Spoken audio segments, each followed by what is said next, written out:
How to make a microwave jelly donut in a mug. Let's get into it. First, you want to take 2 tablespoons of butter, put it in a microwave safe bowl, and melt for about 20 seconds or until melted.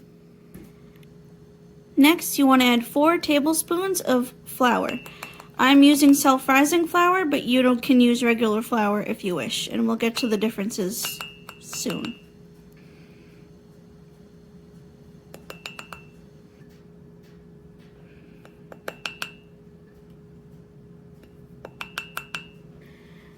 Now here's the quick difference. If you are not using self-rising flour and you are using plain regular flour, you are going to also have to add a ½ teaspoon of baking powder.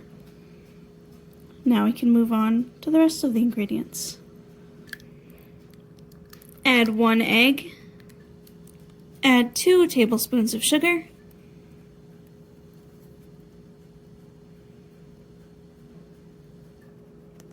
One tablespoon of milk, and at least 1/4 teaspoon of ground cinnamon. Whisk well with a fork until well combined. Once your mixture is nice and smooth, you want to grab a spoonful of any jelly or jam that you like, and make sure it is in the center of the cake, pushing it down a little so it's more in the cake rather than on top. There we go, nice and perfectly covered. If anyone's curious, I use strawberry preserves, but again, you can use any jelly or jam or preserves you'd like, whatever your favorite is. Now you want to put your microwave safe cup in the microwave for about 45 seconds or until the top is firm. Try not to overbake. So good reasons why you should always check for doneness.